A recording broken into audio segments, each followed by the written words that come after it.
မင်္ဂလာပါရှင် DPP ရုပ်မြင်သံကြားရဲ့နောက်ဆုံးရသတင်းတွေကိုတင်ဆက်ပေးပါတော့မယ်ရှင်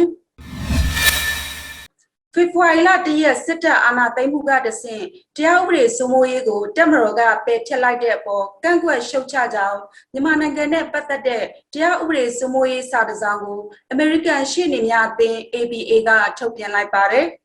်ဇူလိုင်လ9ရက်နေ့နေ့စွဲနဲ့ဗိုလ်ချုပ်မှုကြီးမင်းအောင်လှိုင်ကိုဦးတီလိမ့်မှုပြီးရေးသားထားတဲ့စာထဲမှာတရားဥပဒေစိုးမိုးရေးကိုပြန်လည်အသက်သွင်းရန်နဲ့တရားသူကြီးအဖွဲ့ရှေ့နေများနဲ့တရားရေးအရာရှိများရဲ့လွတ်လပ်မှုကိုလေးစားလိုက်နာရန် ABA ကတောင်းဆိုထားပါတယ်ဥပဒေမဲ့တပ်ဖြတ်ခြင်းတွေနဲ့မတရားဖန်ဆီးထိသိမ်းခြင်းတွေကိုရပ်တန့်ရန်မတရားဖန်ဆီးထိသိမ်းထားသူအလုံးကိုလွှတ်ပေးရန်လည်းစစ်တပ်ကိုတိုက်တွန်းထားပါတယ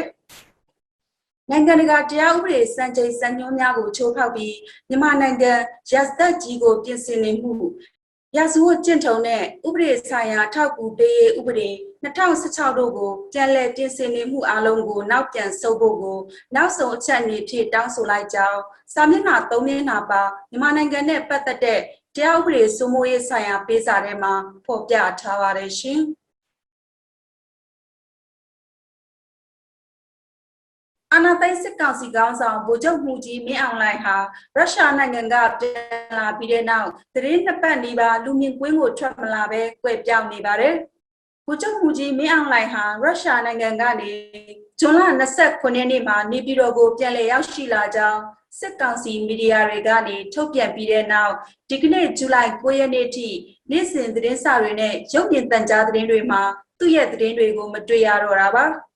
သတင်းစာတွေမှာလည်းဇူလိုင်လ3ရက်နေ့မြန်မာမျိုးသမီးများနေ့ထိမှတ်အခမ်းအနားကိုတဝန်လွှာပေးပို့တာရုရှားခီးစဉ်အတွင်းရုရှားမီဒီယာတွေနဲ့တွေ့ဆုံမေးမြန်းခန်းလုပ်တဲ့သတင်းတွေကိုသာဖော်ပြတာတွေ့ရပါတယ်။ဒါ့အပြင်စစ်ကောင်စီအစည်းအဝေးတွေကိုလည်းခေါ်ယူကျင်းပတာမတွေ့ရပဲတချို့အစည်းအဝေးတွေမှာတော့စစ်ကောင်စီဒုခေါင်းဆောင်ဒုဗိုလ်ချုပ်မှုကြီးစိုးဝင်းကဦးဆောင်တက်ရောက်တာမြင်တွေ့ရပါတယ်။ဗိုလ်ချုပ်မှုကြီးမင်းအောင်လှိုင်ဟာရုရှားကပြန်လာပြီးတဲ့နောက် quarantine ဝင်နေတာဖြစ်တယ်လို့အတည်မပြုနိုင်တဲ့သတင်းတွေလည်းထွက်ပေါ်နေပါတယ်။ပြီးခဲ့တဲ့ဧပြီလကပြည်ပခီးစဉ်အဖြစ်အင်ဒိုနီးရှားနိုင်ငံကိုတွားရောက်ခဲ့ပြီးပြန်လာစဉ်ကတော့ quarantine ဝင်တာမတွေ့ရပါဘူးရှင်။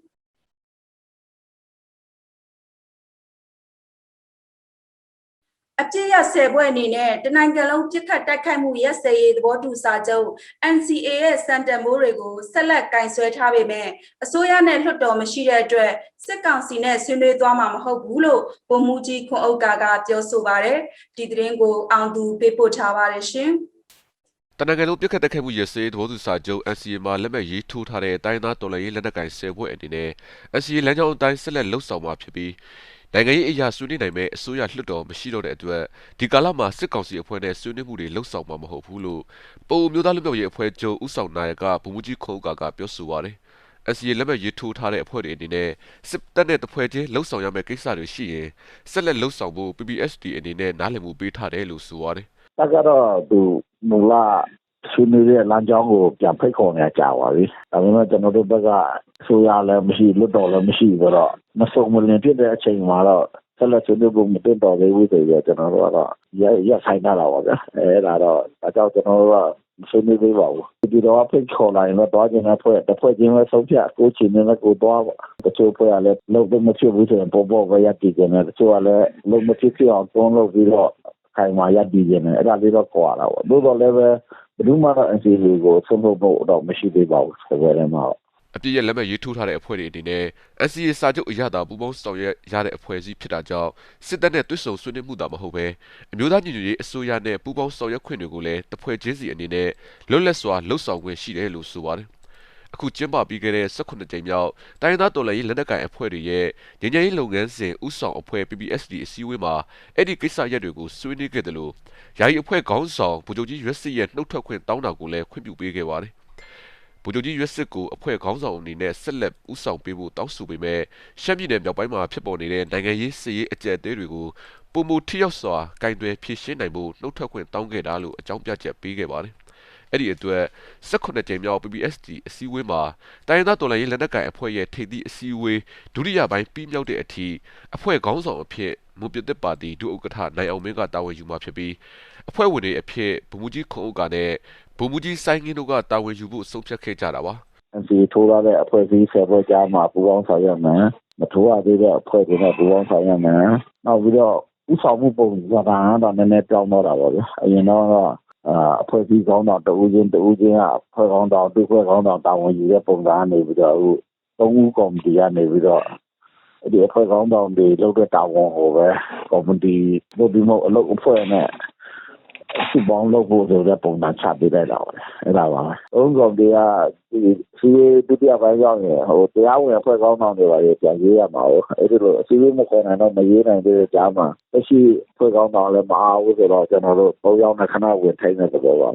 ငញ្ញရေးလုပ်ငန်းစဉ်ဥဆောင်အဖွဲ့ PPST ကိုအစိုးရနဲ့နိုင်ငံရေးညှိနှိုင်းမှုတွေပြုလုပ်နိုင်မှုအတွက်2016ခုနှစ်ကစတင်ဖွဲ့စည်းခဲ့တာဖြစ်ပြီးစတင်ဖွဲ့စည်းခဲ့တဲ့အချိန်မှာကရင်မျိုးသားစီယုံ KNU ဥက္ကဋ္ဌဗိုလ်ချုပ်ကြီးစောမှုသူစီဖိုကအဖွဲ့ခေါင်းဆောင်အဖြစ်တာဝန်ယူခဲ့ပါတယ်2019ခုနှစ်မှာတော့ PPST အဖွဲ့ခေါင်းဆောင်နေရာကနေဗိုလ်ချုပ်ကြီးစောမှုသူစီဖိုနှုတ်ထွက်ခဲ့ပြီးဒုတိယအဖွဲ့ခေါင်းဆောင်ဖြစ်တဲ့ဗိုလ်ချုပ်ကြီးရွက်စစ်ကယာယီအဖွဲ့ခေါင်းဆောင်အနေနဲ့ဆက်လက်တာဝန်ယူခဲ့တာဖြစ်ပါတယ်ကျွန်တော်အောင်သူပါခင်ဗျာမြင်းချက်မှာဇူလိုင်လ10ရက်နေ့ည10:00နာရီလောက်ကစစ်ကောင်စီလုံခြုံရေးအဖွဲ့တွေတက်ဆွဲထားတဲ့စစ်မှုခမ်းမဟောင်းနေရာနီးဇင်ယော်ဟိုတယ်ရှိမှာစစ်ကောင်စီလုံခြုံရေးတပ်ဖွဲ့ဝင်တွေပြစ်ခတ်လိုက်တဲ့တနက်ကြီးထိမှန်ပြီးအပြစ်မဲ့လူငယ်ဆုံးခဲ့ရတယ်လို့မြို့ကန်တူကပြောပါတယ်။တေဆုံးသူမှာစာကားရွာက26နှစ်အရွယ်ချိုးလှိုင်ဝင်းဆိုသူဖြစ်ပြီးတေဆုံးသူရဲ့အလောင်းကိုဒီကနေ့ဇူလိုင်9ရက်နေ့မနက်ကမှကောက်ခဲ့ရတာလို့ဒေသခံတွေကပြောပါတယ်ရှင်။ကယားပြည်နယ်ကပြည်ပခါတွေအတွင်းမှာသနက်နဲ့အပြစ်ခံရလို့အပြင်းထန်ဒဏ်ရာရခဲ့တဲ့ဒီမော့ဆိုမြို့နယ်ပအိုးနံဖဲရွာအမျိုးသမီး2ယောက်အတွက်အကူအညီတွေလိုအပ်နေပါတယ်။ဒီသတင်းကိုတုတချန်သာပေးပို့ထားပါတယ်ရှင်။မေလအတွင်းကယားပြည်နယ်မှာစစ်ကောင်စီနဲ့ပြည်သူ့ကာကွယ်ရေးတပ်တွေကြားဖြစ်ပွားခဲ့တဲ့ထိတွေ့မှုတွေကြောင့်ဒီမော့ဆိုမြို့နယ်အတွင်းရွာတွေကပြည်သူတွေဟာရွာလုံးကျွတ်စစ်ဘေးတိမ်းရှောင်ခဲ့ကြရပါတယ်။တိုက်ပွဲအခြေအနေပြန်တည်ငြိမ်လာတာကြောင့်ပအိုးနန်းဖဲရွာကရွာသားတွေဟာနေရက်ကိုပြန်လာချိန်မှာပြစ်ခတ်ခံရပြီးအမျိုးသမီး2ယောက်ပြင်းထန်ဒဏ်ရာရရှိခဲ့ပါတယ်။မျက်မြင်သက်သေတွေကလုံခြုံရေးရဘယ်အဖွဲ့ကပြစ်တယ်ဆိုတာကိုထုတ်ဖော်မပြောပေမဲ့ဒဏ်ရာရတဲ့အမျိုးသမီး2ယောက်အတွက်လူသားချင်းစာနာထောက်ထားတဲ့အကူအညီလိုတယ်လို့ဆိုကြပါတယ်။ရွာနာမှာစစ်တွေဖြီးတော့မလုံခြုံတော့ဟိုတောင်ပေါ်မှာစစ်ပေးရှောင်းနေပေါ့နော်စစ်ပေးရှောင်းရင်တောင်ပေါ်မှာနိုင်ငံအိပ်ပြီးတော့တောင်ပေါ်မှာမလုံခြုံဘူးဆိုပြီးတော့ရွာကိုပြန်လာလိုက်တာရွာမှာပြန်လာရင်းနဲ့လမ်းတစ်ဝဲမှာပြစ်ခတ်လိုက်ရတော့တရွာလုံးပြန်လာတာ2ယောက်ပြစ်ခတ်ရတာ2ယောက်ပဲထိတော့သမီးနဲ့ရွာကအတော်တယောက်ပေါ့နော်အမကြီးတယောက်နဲ့ထိရတယ်ဒဏ်ရာရတဲ့အမျိုးသမီး2ယောက်တည်းကပေါင်ကိုကြည်ထိမှန်ခဲ့တဲ့တယောက်ကတော့ဒဏ်ရာသက်သာနေပြီဖြစ်ပေမဲ့စီးကုံကနေတင်မားကိုကြည်ဖောက်ဝင်ခဲ့တဲ့အမျိုးသမီးကတော့ဝေဒနာခံစားနေရပြီးလမ်းမလျှောက်နိုင်သေးပါဘူးခွဲစိတ်ခဲ့တဲ့နေရာကျတော့တိတ်မနာတော့ဘူးဒါပေမဲ့ဒီစံထိတဲ့နေရာကျတော့အစိတ်ညဖက်ဆိုအစိတ်တက်ပြီးတော့အယိုးအကြောတွေရောတအားနာကြိုက်တယ်အစိတ်လည်းတက်ညဖက်အိတ်လို့မရအောင်ဒီညလုံးကြိုက်တလလုံးပဲအခုထိအိတ်လို့မရသေးလမ်းလျှောက်သွားလာလို့လည်းမရရှီတော့မနိုင်ရှီတော့လုပ်လို့မရအောင်ကယားပြည်နယ်မှာဖြစ်ပွားခဲ့တဲ့တိုက်ပွဲတွေအတွင်းဘာသာရေးအဆောက်အအုံတွေရဲစခန်းတွေလူနေအိမ်တွေအများပြားထိခိုက်ပျက်စီးခဲ့ပါတယ်စစ်ကောင်စီကရက်သားပြည်သူတွေကိုပစ်ခတ်ခဲ့တာကြောင့်တေဆုံးတာတွေလည်းရှိခဲ့ပါတယ်ဇူလိုင်9ရက်နေ့အထိ AAPP ရဲ့ရှင်းတွေအရမြန်မာတနိုင်ငံလုံးမှာဆက်အာဏာသိမ်းပြီးနောက်ပိုင်းပစ်ခတ်မှုတွေကြောင့်ပြည်သူ900ကျော်အထိတေဆုံးခဲ့ပါတယ်ကျွန်တော်တုဒချန်တာပါပဲခူးတိုင်းကျိုးပင်ကောက်မြို့နယ်မရင်တန်ချူချောင်းကျေးရွာကနိုင်ငံရေးတက်ကြွလှုပ်ရှားသူဦးမုတ်စိတ်ခေါ်ဦးထွန်းဦးကိုဒီကနေ့မနေ့ပိုင်းကနေအိမ်မှာလာရောက်ဖမ်းဆီးခေါ်ဆောင်သွားတယ်လို့သိရပါတယ်။ဦးမုတ်စိတ်ဟာအာနာသိန်းစင်ကာလကတပိတ်စစ်ကြောင်းတွေမှာတက်ကြွကြွပါဝင်ခဲ့သူဖြစ်ကကိုဗစ်ရောဂါကူးစက်ခံရတာကြောင့်ဆေးကုသမှုခံယူဖို့ဆေးရုံသို့သွားရောက်ခဲ့ပြီးယောဂသက်သာလာလို့နေအိမ်ကိုပြန်လာချိန်မှာစစ်ကောင်စီတပ်ဖွဲ့တွေကချက်ချင်းလာရောက်ဖမ်းဆီးသွားခဲ့တာလို့မိဆက်သူတွေစီကသိရပါတယ်ရှင်။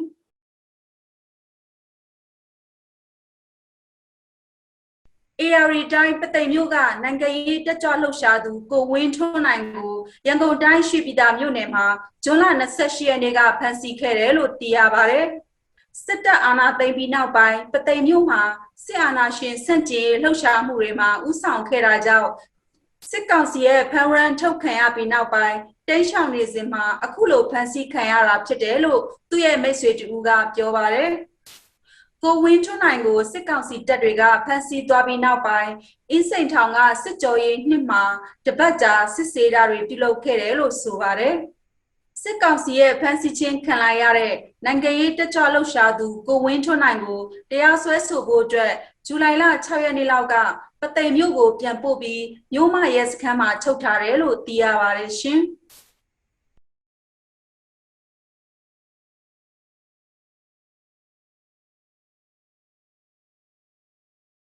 မြန်မာနိုင်ငံမှာမတရားအာဏာသိမ်းကာလ9လကျော်ကြာအကြမ်းဖက်စစ်တပ်ရဲ့ပြစ်ခတ်တပ်ဖြတ်မှုကြောင့်အပြစ်မဲ့ကြဆုံးပြည်သူ898ယောက်ထိရှိလာခဲ့ပြီလို့နိုင်ငံရေးကျင်းသားများကူညီဆောက်ရှောက်ရေးအသင်း AAPP ကထုတ်ပြန်ပါတယ်။ဒီစီဟာပြီးခဲ့တဲ့ဖေဖော်ဝါရီ1ရက်ကနေဇူလိုင်10ရက်နေ့ထိ AAPP ကကောက်ယူမှတ်တမ်းပြုစုထားတာဖြစ်ပြီးအမှန်တကယ်ကြဆုံးသူတွေဟာဒီထက်ပိုနိုင်တယ်လို့ဖော်ပြထားပါတယ်။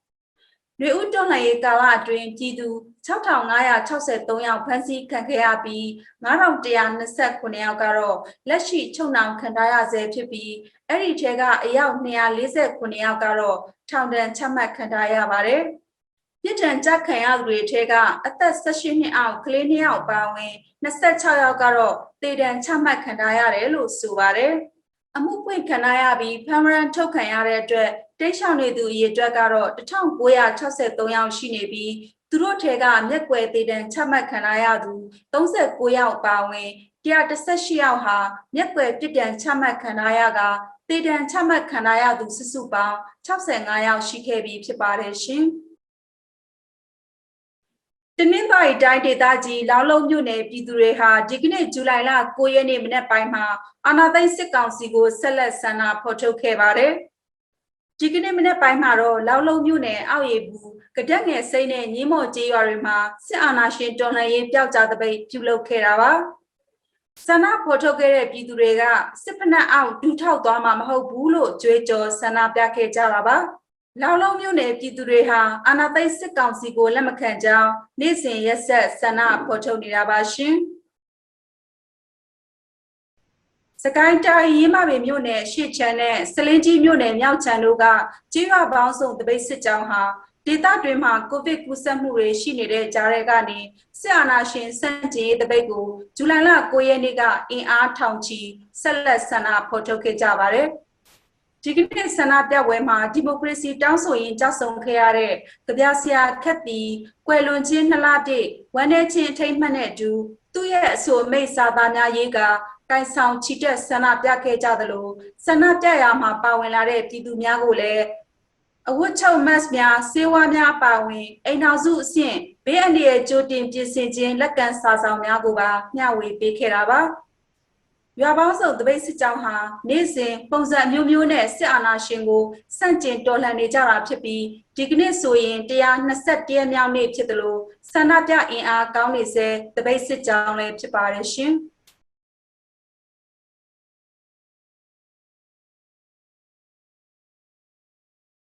AR တိုင်းကျောင်းကုန်းမြို့နယ်မှာဇူလိုင်လ9ရက်နေ့ညပိုင်းကအသက်25နှစ်အရွယ်မျိုးသမီးကိုဓာတ်နဲ့အပိုင်းပိုင်းခုတ်ဖြတ်ပြီးဆိုင်ကယ်နဲ့ပစ္စည်းလူရက်ခဲ့တဲ့တရားခံ2ဦးကိုဖမ်းမိခဲ့တယ်လို့ရဲတပ်ဖွဲ့ထံကသိရပါတယ်။ပသိမ်မြို့ကငွေချေးလုပ်ငန်းတစ်ခုမှာလုပ်ကိုင်ပြီးဒါကာမြို့မှာနေထိုင်တဲ့အသက်25နှစ်အရွယ်မတ်ကေခိုင်မိုးကိုကိုင်းတာကျေးရွာသွားလမ်းမဘေးမှာဆိုင်ကယ်နဲ့ရွှေထည်ပစ္စည်းတွေကိုလူယူဖို့အတွက်ဓာတ်နဲ့အပိုင်းပိုင်းခုတ်ဖြတ်တတ်ခဲ့တာလို့တရားခံ2ဦးကထွက်ဆိုတယ်လို့သိရပါတယ်။မတ်ကေခိုင်မိုးကိုတတ်ခဲ့တဲ့တရားခံ2ဦးဖြစ်တဲ့ရှိုင်းထက်အောင်နဲ့မျိုးကျော်ကျော်တို့ကိုလက်ကောက်တကွင်းငကတ်တစ်ဖက်ဆိုင်ကယ်တို့နဲ့အတူဖမ်းမိခဲ့တာလို့ရဲတပ်ဖွဲ့ဝင်တို့ကပြောပါတယ်။တရားခံရှိုင်းထက်အောင်နဲ့မျိုးကျော်ကျော်တို့ကိုရာဇသတ်ကြီးပုံမှ394မြင်းဆောင်326စတဲ့ပုံမှန်တွေနဲ့အမှုဖွင့်ကကျောင်းကုန်းမြို့မှာရဲစခန်းမှာဖမ်းဆီးထားပြီးစစ်ဆေးနေတယ်လို့သိရပါတယ်ရှင်။ငစုံမြို့နယ်မှာ COVID-19 လူနာအမျိုးသမီးတူဒီကနေ့ဇူလိုင်လ9ရက်နေ့မနက်ကသေဆုံးသွားတယ်လို့ဒေသခံတွေစီကနေသိရပါတယ်။ငစုံမြို့ပေါ်ရက်ကွက်1နှစ်ကျောက်တလုံးအုပ်စုမြို့သားစီကောင်းပန်းရွာတမာပင်ငွေအင်းရွာသားငမြတို့မှာကိုဗစ်ပိုးတွေ့လူနာတွေတွေ့ရှိခဲ့တာဟာအခုချိန်ထိကိုဗစ်တည်ပြုလူနာ42ဦးထိရှိနေတယ်လို့သိရပါတယ် ဒီကနေ့တည်ဆုံးသူလူနာမျိုးသမီးဟာမြို့သားမျိုးကဖြစ်ပြီးနှလုံးရောဂါအခန့်ရှိတယ်လို့သိရပါတယ်ရှင်မဲဆောက်မြို့ကမြန်မာလုပ်သားတွေလောက်ကင်တဲ့စက်ရုံတွေမှာကုန်ထုတ်လုပ်ငန်းထိခိုက်တဲ့အထိကိုဗစ်ရောဂါကူးစက်နှုန်းမြင့်တက်နေတယ်လို့တက်ခရိုင်စက်မှုဇုံဥက္ကဋ္ဌကပြောပါတယ်ဒီသတင်းကိုတုတချန်သာပေးပို့ထားပါတယ်ရှင်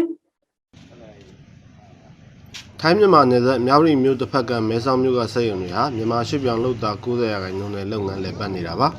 ါထိုင်းနိုင်ငံမှာကိုဗစ်ကူးစက်မှုနှုန်းမြင့်တက်လာပြီးနောက်စက်ရုံပိတ်သိမ်းတာလုပ်သားလျှော့ချတာတွေပြုလုပ်ခဲ့ပြီးစက်ရုံတွေဟာပုံမှန်လုပ်ငန်းမလည်ပတ်နိုင်တော့ဘဲကုန်ထုတ်အားရော့ကျလာပြီးအချိန်မှမတင်ပို့နိုင်တော့ဘူးလို့တက်ခရိုင်စက်မှုဇုံဥက္ကဋ္ဌကပြောပါတယ်ในเรื่องของที่พัก အလုံသမားအိမ်ခန်းတွေမှာလူရောက်20ထက်မပိုဘဲနေထိုင်ဖို့ကိုဗစ်မကူးစက်နိုင်ဖို့စီးကမ်းတွေနဲ့အတူအလုတ်လုတ်ခန်းတွေကိုခွဲခြားပေးထားပါတယ်။ဘာကြောင့်လဲဆိုတော့ကူးစက်မှုဖြစ်လာရင်တခြားအယောက်20ကိုမကူးစက်နိုင်မှုပြင်ဆင်ပေးထားတာဖြစ်ပါတယ်။ဆုံးရှုံးနေတာမှုကတော့ဒီမဲဆောက်ဘက်ကစက်ရုံတွေမှာအလုံသမားတွေရဲ့ကျန်းမာရေးအခြေအနေကြောင့်ကုန်ထုတ်လုပ်မှုအခက်အခဲရှိနေတာပါ။အချိန်မီကုန်မထုတ်ပေးနိုင်တဲ့ပြဿနာလည်းရှိနေပါတယ်။ဒါကြောင့်ကိုဗစ်ကူးစက်မှုကိုအကောင်းဆုံးအကာအကွယ်ဖြစ်နိုင်ဖို့ကြိုးစားနေပါတယ်မဲဆောက်မြို့အုပ်ချုပ်ရေးတာဝန်ရှိသူတွေကကိုဗစ်ကူးစက်တာကိုလျှော့ချနိုင်မှုစက်ရုံလုပ်သားတွေကိုည8:00 နာရီကနေမနက်4:00 နာရီတွင်ခွင့်ပြုချက်မရှိဘဲအပြင်မထွက်ဖို့ကန့်သတ်ထားပါတယ်။လုပ်သားတွေနေထိုင်တဲ့အခန်းတွေထမင်းစားဆောင်တွေနဲ့အလုပ်ခန်းတွေကိုလည်းလူ20ထက်မပိုတဲ့စနစ်နဲ့နေထိုင်မှုစည်းကမ်းသတ်မှတ်ထားပါတယ်။နိုင်ငံရေးနဲ့အများကြီးဆက်ဆက်တယ်ဗျ။ဒီဘက်ကပြန်မဲ့မြန်မာရွှေ့ပြောင်းလုပ်သမားတွေထောင်နဲ့ချီပြီးတော့ဒီမှာတရားပေါ်မှာတက်နေတဲ့ဒီအချုပ်တွေမှာတက်နေတာတွေကိုပေးမပြန်မနဲ့လက်မခံဘဲနဲ့တရားကြီးကိုပိတ်ထားပြီးတော့ပြည်တွင်းထဲကလူငယ်တွေကိုပြည်ပသွားဖို့ခွင့်ပြုတယ်ဆိုတာဒါအများကြီးစဉ်းစားစရာပဲ။အဲ့တော့ချုပ်ပြီးပြောရရင်တော့ဗျာစစ်ကောင်စီရဲ့ဒီအာဏာသိမ်းထားတဲ့အချိန်မှာပေါ့တိုင်းပြည်ကစုပ်ပြတ်တက်ပြီးတော့လူတွေရဲ့အခွင့်အရေးတွေကိုပါဆုံးရှုံးစေတယ်အများကြီးတိုင်းပြည်အတွက်နစ်နာစေတယ်လို့ဒါပဲပြောချင်ပါထိုင်းနိုင်ငံမှာဇူလိုင်10 ရက်နေ့ထိကိုဗစ်ပိုးကူးစက်ခံရသူ3 သိန်းကျော်ရှိနေပြီးသေဆုံးသူ2400ကျော်အထိရှိနေပါတယ်။ဇူလိုင်9 ရက်နေ့တရက်ထဲမှာပိုးတွေ့လူနာ9000ကျော်ရှိခဲ့ပြီးသေဆုံးသူ85ဦးအထိရှိခဲ့ပါတယ်။မဲဆောက်မြို့မှာကိုဗစ်ကူးစက်ခံရတဲ့မြန်မာလုပ်သားတွေကိုထိုင်းနိုင်ငံသားတွေနဲ့တန်းတူကုသဆောင်ရှောက်မှုပေးနေပြီးမြန်မာပြည်ပြည်년တဲ့လုပ်သားတွေအတွက်မြန်မာထိုင်းချစ်ကြည်တရားအမှတ်2ကိုဖွင့်လှစ်ပေးထားပါတယ်။ချစ်ကြည်တရားအမှတ်1ကိုတော့မြန်မာစစ်ကောင်စီကလုပ်သားတွေပြန်လာလို့မရအောင်ပိတ်ထားပါတယ်။ကျွန်တော်တုဒ္ဒချမ်းသာပါAR တိုင်းကမြောင်းမြပသိမ်နဲ့တာပေါင်းမြို့တွေမှာကိုဗစ်ရောဂါကူးစက်မှုမြင့်တက်လာပြီးတဲ့နောက်ပိုင်းဇူလိုင်လ3 ရက်နေ့ကစတင်ပြီးကျန်းမာရေးဝန်ကြီးဌာနက Stay at Home အမိန့်ထုတ်ပြန်ခဲ့ပါတယ်။ Stay at Home အမိန့်ထုတ်ပြန်ခဲ့ပေမဲ့ကိုဗစ်ရောဂါကူးစက်မှုနှုန်းနဲ့အတည်ပြုလူနာသေဆုံးမှုတွေဆက်လက်မြင့်တက်နေတာကြောင့်အပြင်ထွက်ခွင့်ကပ်ပြားတွေပြုလုပ်ဖို့စီစဉ်တာဖြစ်တယ်လို့စစ်ကောင်စီရဲ့အုပ်ချုပ်ရေးအဖွဲ့ဝင်တို့ကပြောပါတယ်။အပြင်ထွက်ကတ်တွေကို NLD အစိုးရလက်ထက်ကအတိုင်းအိမ်နောက်စုတစုကိုတကတ်ပေးမှဖြစ်ပြီးဝန်ထမ်းတွေအတွက်နဲ့ဈေးဝယ်ကတ်တွေကိုတော့တည်တံ့ပြုလုပ်ပေးသွားမှာဖြစ်တယ်လို့ဆိုပါတယ်။အပြင်မှာပုံမှန်တိုင်းသွာလာနေတဲ့သူတွေကိုထိန်းချုပ်နိုင်ဖို့နဲ့ mask မပါဘဲသွာလာနေသူတွေကိုထိန်းချုပ်နိုင်ဖို့အတွက်မြို့နယ်လိုက်စီကံထိပ်သိမ်းရေးအဖွဲ့တွေဖွဲ့ပြီးလှုပ်ဆောင်သွားဖို့ရှိတယ်လို့သိရပါတယ်ရှင်။ COVID virus မူကွဲတွေဟာကာကွယ်ဆေးထုတ်လုပ်နိုင်တာထက်ပိုမြန်ဆန်နေတယ်လို့ကမ္ဘာ့ကျန်းမာရေးအဖွဲ့ချုပ် WHO ကသတိပေးလိုက်ပါတယ်။ဒီသတင်းကိုတုတချန်သာပေးပို့ထားပါတယ်ရှင်။ COVID virus ကာကွယ်ဆေးထုတ်လုပ်တာနဲ့ဖြန့်ချိတဲ့နေရာမှာတရားမျှတမှုမရှိတဲ့အတွက် virus မူကွဲတွေဟာကာကွယ်ဆေးထုတ်လုပ်မှုကိုအနိုင်ရနေတယ်လို့ကမ္ဘာ့ကျန်းမာရေးအဖွဲ့ချုပ် WHO ရဲ့ညွှန်ကြားရေးမှူးချုပ်ဒေါက်တာ Tedros Adhanom Ghebreyesus ကသတိပေးပြောဆိုလိုက်ပါတယ်။လက်တဆုပ်စာနိုင်ငံတွေကကာကွယ်ဆေးဝေစုအများဆုံးရနေကြတာကို Vaccine Nationalism ကာကွယ်ဆေးမျိုးချစ်ဝါဒလို့သူကပြောဆိုလိုက်ပြီးတရားမျှတမှုရှိတယ်လို့မဆိုနိုင်ဘူးလို့ဝေဖန်ပါတယ်။ ကိုဗစ်ဗိုင်းရပ်စ်ကာကွယ်ဆေးထုတ်လုပ်မှုနဲ့ဖြန့်ချိမှုတွေမှာတရားမျှတမှုမရှိတာကြောင့်ဗိုင်းရပ်စ်မူကွဲတွေဟာဒီဆေးထုတ်လုပ်မှုကိုအနိုင်ရနေပါတယ်။ဒါဟာကမ္ဘာစီးပွားရေးနယ်လမ်းထူဖို့ချင်းချောက်မှုတစ်ခုလည်းဖြစ်နေပါတယ်။ကာကွယ်ဆေးထိုးပြီးတဲ့ချမ်းသာတဲ့နိုင်ငံတချို့ဟာလာမယ့်လပိုင်းတွေမှာကာကွယ်ဆေးတွေထပ်မံဖြန့်ချိဖို့ရှိနေပြီးကပ်ရောဂါပြီးဆုံးသွားပြီဆိုတဲ့အထင်နဲ့ကျန်းမာရေးနဲ့ကာကွယ်ရေးအစီအမံတွေကိုလျှော့ချလိုက်တယ်လို့လည်းသူကပြောပါတယ်။ Some countries with high vaccination coverage ဗိုင်းရပ်စ်ရဲ့မူကွဲအသွင်တွေအမြန်တိုးလာနေတဲ့အပြင်ဒီကာကွယ်ဆေးဖြန့်ချိရေးမှာတရားမျှတမှုမရှိတဲ့အတွက်နိုင်ငံတော်များများမှာတော့ယောဂကူးစက်တာတွေတိုးလာတာကိုတွေ့ရပါတယ်။အောက်ဆီဂျင်ပြတ်လတ်တာနဲ့ကုသပေးနိုင်စွမ်းမရှိတော့တာတွေကြောင့်အာရှ အာဖရိကနဲ့လက်တင်အမေရိကဒေသတွေမှာတည်ဆုံးတာတွေတိုးလာနိုင်ပါတယ် in parts of Africa, Asia, and Latin America. အခုချိန်ထိတစ်ကမ္ဘာလုံးမှာ COVID-19 ရောဂါကြောင့်သေဆုံးသူ4 သန်းကျော်ရှိခဲ့တယ်လို့ခန့်မှန်းထားပြီးဒီထက်လည်းပိုများနိုင်တယ်လို့ WHO ကကြေညာထားပါတယ်ကျွန်တော်တုဒ္ဒချမ်းသာပါ GBB ရုပ်မြင်သံကြားရဲ့နောက်ဆုံးရသတင်းတွေကိုတင်ဆက်ပေးခဲ့တာပါအားလုံးကိုကျေးဇူးတင်ပါတယ်ရှင်